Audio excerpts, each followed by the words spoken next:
Ambassador Couserand, Mr. Teixeira, Mr. Cohen, ladies and gentlemen, thank you very much for inviting me to speak at the inauguration of the Forum for New Diplomacy here in Brussels.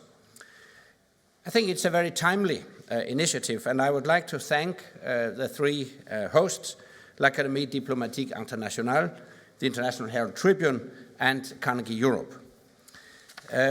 These last few months have been among the most eventful that I can remember. We have seen a new wave of freedom spreading across the Middle East and North Africa.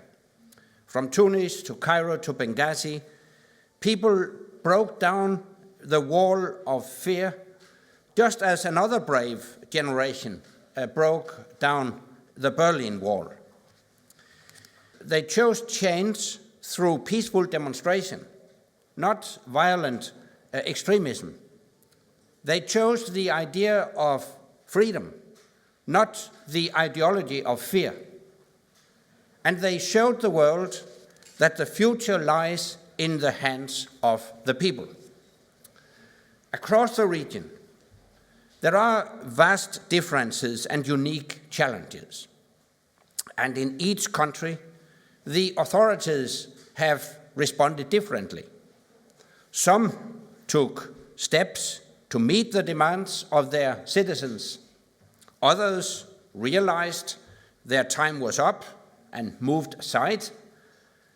Yet others answered the call for freedom and dignity with state violence.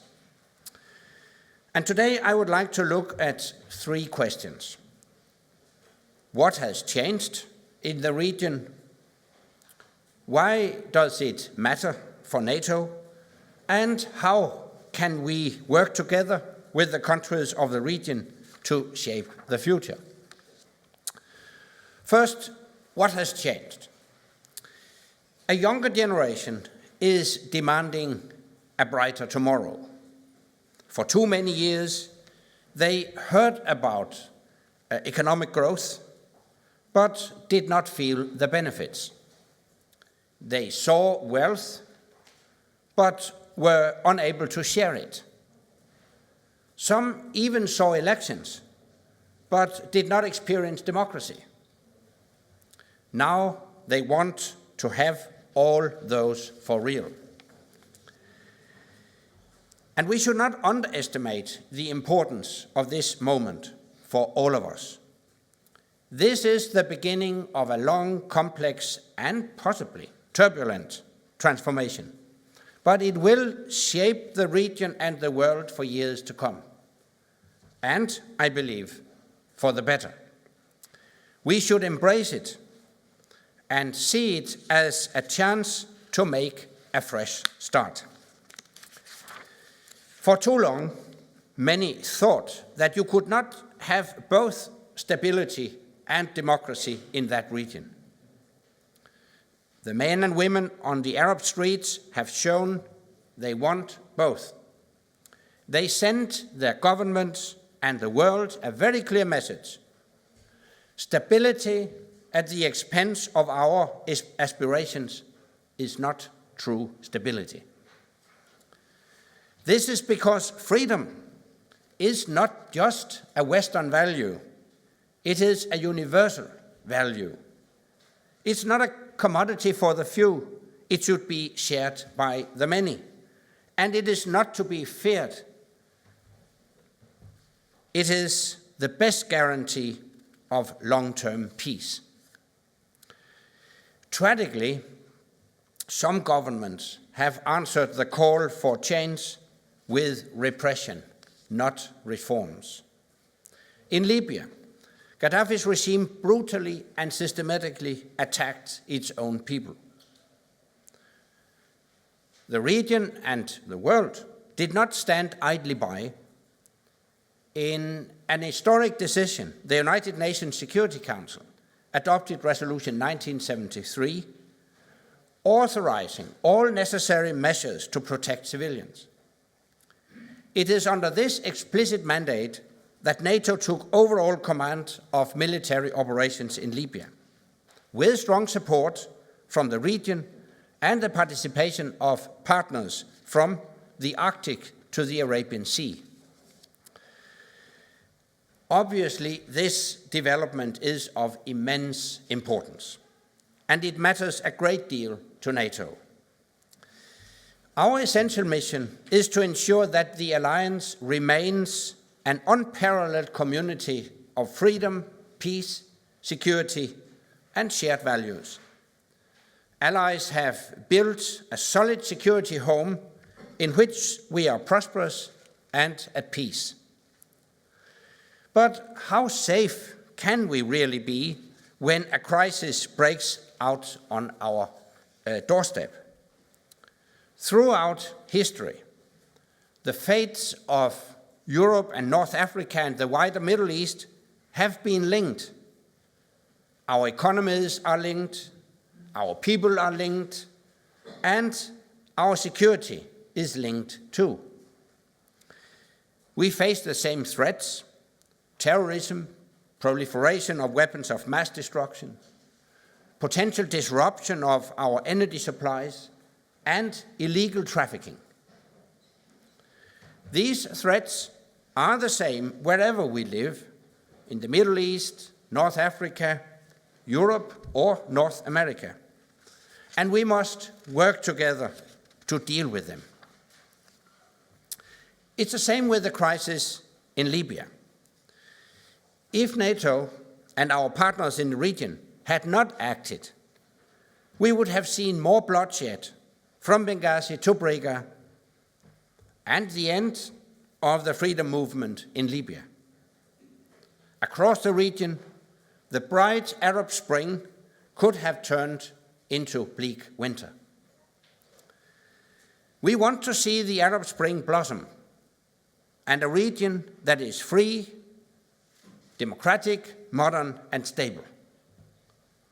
All of us have so much to gain from a closer relationship, politically, economically, and culturally. We all know it won't happen overnight, but it can happen, and NATO wants to help make it happen. So that brings me to my third question. How can NATO work with the countries of the region to shape the future? First, we will continue our efforts to fulfill the United Nations mandate to protect the Libyan people. In just 2 months since we started our mission, we have made significant progress. We have the momentum, and we are fulfilling our mandate. We have considerably degraded Gaddafi's ability to use force against civilians and lay siege to cities. We have saved countless lives.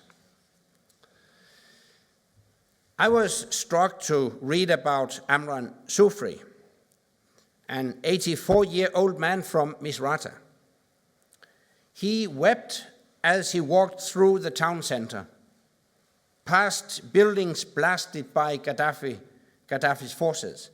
He said, "If God hadn't brought NATO, they would have burned us all."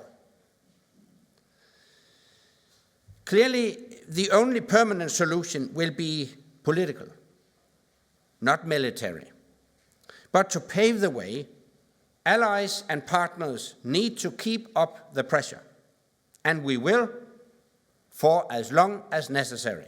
And actually, just today, NATO and partners have decided to extend our mission for Libya for another 90 days. So the question is not if Gaddafi will go, but when. The contact group and the recent G8 summit made that absolutely clear, and NATO allies and partners strongly endorse that call. It could take some time yet, but it could also happen tomorrow. Let me be clear. I do not see a major role for NATO in Libya after we have completed our UN-mandated operation. But once Gaddafi has gone, the international community must help the Libyan people ensure a peaceful and orderly transition to democracy. And it must start to plan and prepare for that day. Now, secondly, the reform of the military and the security sector are key milestones on the road to democracy. Modern, effective, and accountable defense and security institutions will be a vital priority for many of the countries in the region. And NATO is well suited to help achieve this. Actually, many allies went through demanding defense reforms after their own revolutions just over 20 years ago. And we stand ready to share this collective experience and expertise also for the benefit of Libya. A new Libya needs modern, democratic security forces that will not attack the people, but protect them. I could imagine providing assistance in building Libya's new Ministry of Defense, a joint general staff, and a national security agency. Institutions that would be accountable to a democratically elected government in a country where all institutions have been systematically wiped out over the last 40 years. Of course, any assistance from NATO would be tailor-made. It would complement other support, particularly from the European Union and the United Nations. And it would be developed at the request of each country and in close cooperation with them. And finally, we are ready to engage in an enhanced dialogue on security matters. We have a successful track record of political engagement with countries in North Africa and the broader Middle East. We have already 2 partnerships that bring together the 28 allies with many countries of the region. We have our Mediterranean dialogue with Algeria, Egypt, Israel, Jordan, Mauritania, Morocco, and Tunisia. And we have our Istanbul Cooperation Initiative with Bahrain, Kuwait, Qatar, and the United Arab Emirates.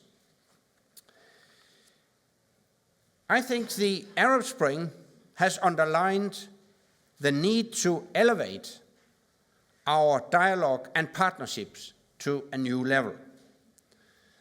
And our new strategic concept calls for such enhanced cooperation. 20 years ago, a new future emerged in Central and Eastern Europe after the end of the Cold War. At that time, NATO established the North Atlantic Cooperation Council to provide the countries of that region with vital political and practical support. Now, a new future is emerging in North Africa and the Middle East. We are prepared to engage with partners across and beyond our existing partnership frameworks. This will allow us to discuss a broader range of issues, including those that our partners wish to raise. And it will allow us to involve all others who have an interest in bringing security and stability to the region. And I see a democratic Libya as a most welcome partner for NATO, regardless of whether they would want to seek engagement within or outside our Mediterranean dialogue. Ladies and gentlemen, NATO member states form a unique community of values committed to individual liberty, democracy, human rights, and the rule of law.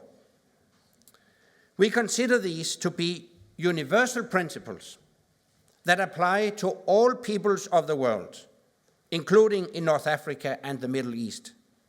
That's why NATO allies support the legitimate aspirations of people throughout this region. The Arab Spring has inspired us all. It has shown the tremendous potential waiting to be unlocked in the region. And NATO is ready, willing, and able to help to unlock it. We can help countries in the region build the future they want. But stability, security, and prosperity cannot be imposed from outside. They can only come from within. They can only come by meeting the legitimate aspirations of people throughout the region. They can only come once all the people in the region have the opportunity to enjoy the universal values we all cherish: freedom, democracy, and human rights. Thank you very much.